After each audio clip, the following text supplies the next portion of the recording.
네, 안녕하세요. 교사학습개발센터에서 학습 지원 프로그램을 담당하고 있는 책임연구원 김태희라고 합니다. 네, 오늘 저는 CTL에서 운영하는 학습 지원 프로그램에 대한 간략한 소개와 함께 지난 한 해 동안 어떠한 성과를 거두었는지에 관한 내용을 중심으로 발표하도록 하겠습니다. 네, 진행 순서는 학습 지원 프로그램에 대한 전체적인 개요 측면에서 먼저 설명을 해드릴 거고요. 그리고 운영 관리, 그리고 각 프로그램별 운영 성과에 대해서 설명을 하고, 그 다음에 환류 체계를 어떻게 적용하고 있는지에 관한 내용의 순서로 진행하도록 하겠습니다. 네, 우리 대학은 공동체 정신과 실용주의 정신을 함양한 인재 양성을 목표로 하고 있는데요. 그 S팀이라는 명칭에는 바로 이러한 그 교육 철학을 담고 있습니다. 그래서 그 학습 지원 프로그램은 저희가 정식적인 명칭으로 S팀 학습 지원 프로그램이라고 그렇게 명칭하고 있는데요. 바로 이 S팀에는 우리 대학의 인재상을 바탕으로 하는 그런 의미를 담고 있어서 저희 학습 지원 프로그램도 우리 대학의 인재상을 양성하는 목적으로 운영한다라는 취지로 이렇게 X팀 학습 지원 프로그램이라고 명명하여 운영하고 있습니다. 네. 그 S팀 운영 체계는 전체적으로 교과 영역과 비교과 영역 이렇게 두 가지로 구분되어 있는데요. 교과 영역은 오전에 발표를 했고 저는 비교과 영역인 학습 지원 프로그램에 대한 내용을 중심으로 발표할 예정입니다. 네, 비교과 영역의 학습 지원 프로그램은 크게 세 가지 그룹으로 구분되어 있습니다. 각각의 그룹에는 두 가지의 세부 프로그램이 포함되어 있는데요. 각 프로그램에 대한 설명을 계속 이어가도록 하겠습니다.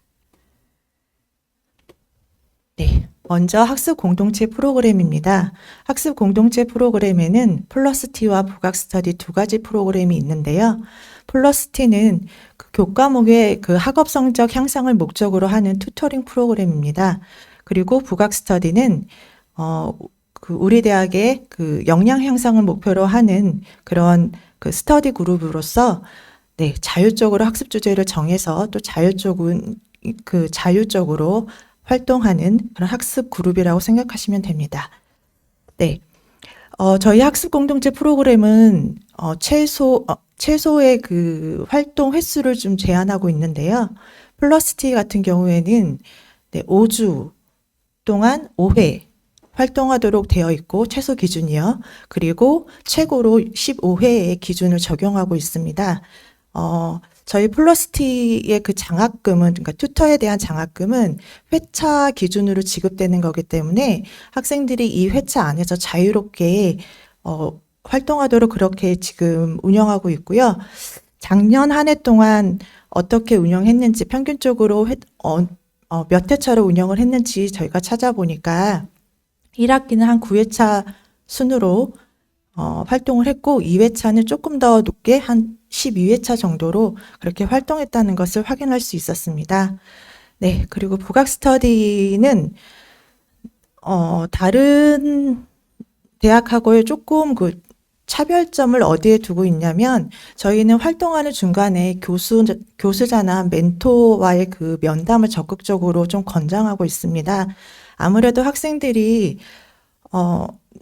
학습을 하다 보면 학습 방향이나 학습 수행 과정이 조금 협소하거나 아니면 좀 제한적일 수 있는데요. 교수자와 면담하는 과정을 통해서 그러한 부분들이 좀 보완되고 있는 것 같습니다. 그래서 저희가 부각 스터디 활동을 하는 친구들에게는 그러한 점을 좀 부각하면서 교수자와의 면담을 좀 많이 강조하고 있습니다. 그리고 또 하나 부각 스터디 활동에서 좀 강조하고 있는 측면이 구체적인 활동 성과물을 산출하라는 그런 요청을 좀 많이 하는데요. 아무래도 이 과정에서 학생들이 조금 더 효능감을 느끼고 성취감을 느끼지 않나라는 생각을 하고 있습니다. 네. 두 번째 그룹은 기초학습 프로그램입니다.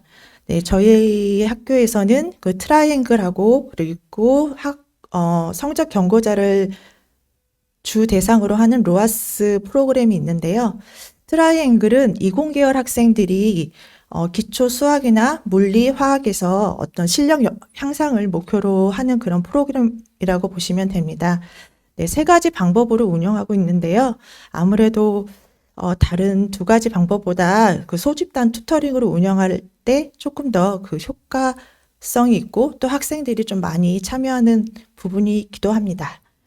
네, 그리고 성적 경고자를 대상으로 하는 프로그램인 로아스는 네, 여러 가지 방법으로 좀 이렇게 프로그램을 개선하면서 운영하고 있는데요.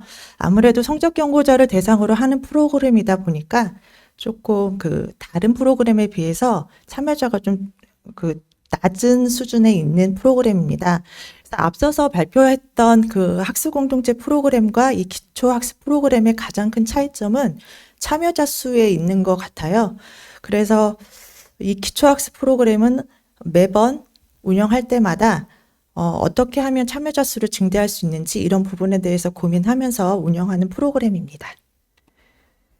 네, 마지막으로 학습 전략 향상 프로그램이 있는데요. 이 프로그램은 학습법 특강과 그리고 또래 강사 양성 프로그램 이렇게 두 가지로 구분되어 있습니다.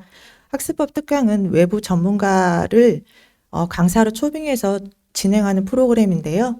학습법에서 좀 벗어나서 미래 진로 설계라든가 아니면 대학생활 적응이라든가 이렇게 좀 주제의 범위를 넓혀서 운영하고 있습니다.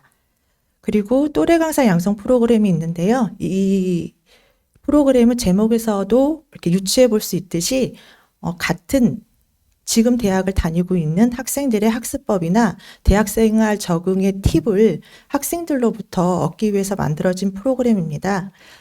이 또래 강사 양성 프로그램은 뒤에서 한번 환류체계에서 더 한번 그 설명을 해드릴 텐데요. 네, 이 프로그램이 그 비대면으로 운영이 될 때 가장 효자였던 그런 프로그램입니다. 학생들의 요구를 가장 많이 충족을 시켰고 또 학생들이 많이 참여했던 프로그램으로 그렇게 기억되고 있습니다. 네. 네, 저희 학습 지원 프로그램은 전부 다 가상대학을 중심으로 그렇게 운영하고 있습니다. 아무래도 가상대학을 통해서 운영하다 보니까 조금 더 체계적으로 학생들의 참여 관리가 좀 이루어지고 있는 편인데요. 네. 모든 자료 공유는 이 가상대학에서 이루어지고 있고 또 가상대학 내의 다양한 소통 도구를 통해서 학생들한테 공지사항을 공지하고 그리고 진행 과정을 좀 체크해보는 그런 시스템으로 활용하고 있습니다. 네.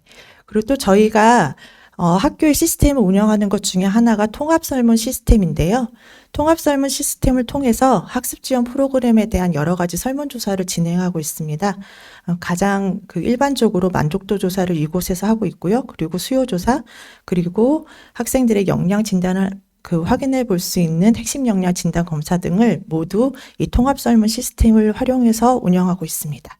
네, 학교에서 운영하는 시스템이다 보니까 여기에서 좀 장점이 많이 있는데요. 일단 대상자를 지정해서 이 설문 관리가 이루어질 수 있기 때문에 이 설문에 참여하지 않은 학생들에게 참여해 달라는 독려하는 그런 그 측면에서 네, 아주 유용하게 사용하고 있습니다. 네, 또 하나는 그 설문 결과를 좀 다양한 방식으로 좀 내려받을 수 있습니다.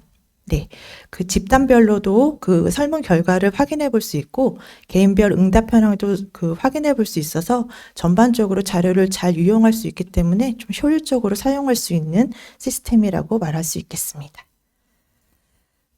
네, 그리고 운영 성과에 대해서 이제 말씀을 드릴 텐데요. 저희 학습 지원 프로그램에 대한 운영 결과는 이 네 가지 방법으로 측정하고 있습니다. 네, 가장 공통적으로 참여자 수를 중심으로 실적을 측정하고 있고요. 그리고 만족도 조사를 활용하고 있습니다. 만족도 조사도 기본적으로 모든 프로그램에 적용하기는 하지만 그 성적 경고자를 대상으로 하는 프로그램에서는 제외를 하고 운영하고 있습니다. 그리고 또 하나 사용할 수 있는 방법이 KMU 핵심 역량 진단 검사인데요. 이 검사는 사전 사후 검사 결과를 비교해서 그 성과를 측정하고 있거든요. 그래서 어느 정도 그 활동 기간이 소요되는 그런 프로그램만 제한적으로 네, 적용하고 있습니다. 네. 그리고 또 하나는 성적 변화를 확인하는 그런 성적 변화를 지금 확인해 보는데요. 이 부분은 조금 더 뒤에서 설명하도록 하겠습니다. 네. 먼저 참여자 수입니다. 참여자 수를 좀 슬쩍을 확인하기 위해서 전년도하고 좀 비교를 해보았는데요. 여기에서 보여지는 대로 작년 성과가 조금 향상된 거를 볼 수 있는데요.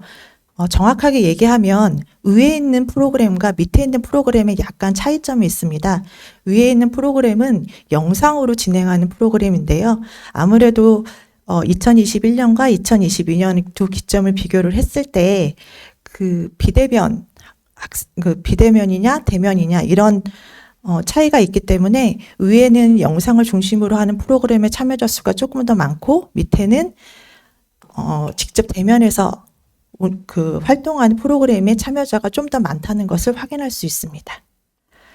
네, 만족도 조사도 2021년도와 비교를 해서 한번 제시를 해보았는데요. 전반적으로 2022년도가 높다는 것을 좀 확인해 볼 수 있고요.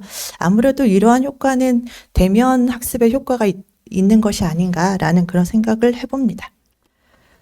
네. 그리고 세 번째로 실적을 측정하는 방법으로 핵심 역량 진단 검사를 사용하고 있다고 했는데요. 네, 이 검사는 우리 대학에서 직접 자체적으로 개발한 검사 도구이고요. 네. 핵심 역량 지표를 측정하고 있습니다. 그래서 부각 스터디와 그리고 플러스티 두 가지 프로그램에 대해서 저희가 측정하고 있고요.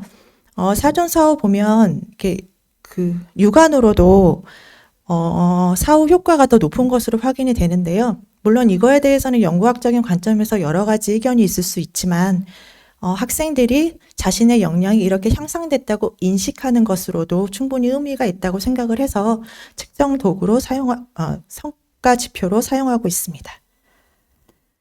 네, 마지막으로 성적 변화에 대한 부분인데요. 이 부분도 전체 프로그램에 적용하지는 않고 튜터링 프로그램에 국한해서 이제 적용하고 있습니다. 지금 보고 계시는 화면은 2022학년도 플러스티에 참여한 학생들의 학습 결과에 대한 자료인데요. 기본적으로 튜터링 교과의 취득 학점을 어떻게 받았는지를 먼저 확인을 하고요. 그리고 특별히 성적 경고자나 학업 저성취 학생의 경우에는 당해 학기 평점까지 확인하고 있습니다. 이런 경우에는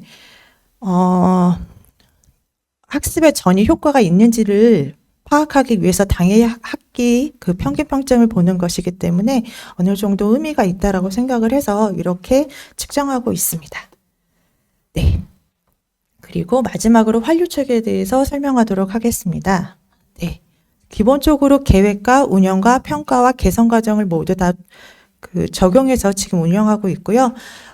운영과 평가 부분에 대해서는 앞서서 이미 발표를 했기 때문에 이 부분에서는 계획과 개선 부분에 대해서 몇 가지 사례를 가지고 설명하도록 하겠습니다. 네. 먼저 계획 부분입니다. 저희는 계획을 할 때 물론 전 학기 혹은 전년도 그 결과를 바탕으로 해서 계획을 하고 있는데요. 참여자 수를 증대하기 위해서는 단순히 그렇게 고려하는 것을 좀 넘어서서 계획하는 것이 필요하다고 생각이 돼서 관련 부서와의 협조를 조금 많이 강조하고 있습니다. 계획 단계에서. 그래서 또래 강사 양성 프로그램은 그 예시라고 볼 수가 있는데요. 저희가 막연히 모든 학생을 대상으로 해서 공모전을 하는 것도 의미가 있지만 단과대 교육팀 담당자의 추천으로 추천된 학생을 저희가 그 학생의 학습법이나 아니면 대학생을 적응에 관한 부분을 공유가 된다면 훨씬 더 의미 있을 거라고 생각을 해서 관련 부서와의 협조로 이 또래 강사 양성 프로그램을 운영하고 있고 그 프로그램을 점차적으로 좀 발전을 시켜서 참여 학생을 좀 타겟팅을 해서 운영하고 있습니다. 네. 그리고 개선 부분에 대해서 말씀을 드릴 건데요. 마지막으로. 네. 일단 개선을 하는 데 있어서는 지난 학기에 혹은 지난 연도에 어떻게 운영을 했는지 그 자료 축적을 하고 그 자료에 대해서 좀 분석해 보는 것이 필요하다고 생각을 들었습니다. 그래서 특히 부각 스터디 같은 경우에는 매번 공모전을 개최하고 있기 때문에 그 공모전에서 수상한 그 팀들을 중심으로 해서 우수활동 사례집이나 아니면 그 교수 멘토 의 면담을 어떻게 활용했는지 그런 부분에 대한 자료들을 좀 발췌해서 이렇게 여러 가지 자료를 만들어서 매번 그 부각 스터디 활동을 하는 그 학생들에게 참고 자료를 제시하고 있습니다. 네, 지금까지 제가 교수학습개발센터에서 운영하는 프로그램에 대해서 설명을 해드렸고요. 네, 긴 시간 동안 시청해 주셔서 감사합니다.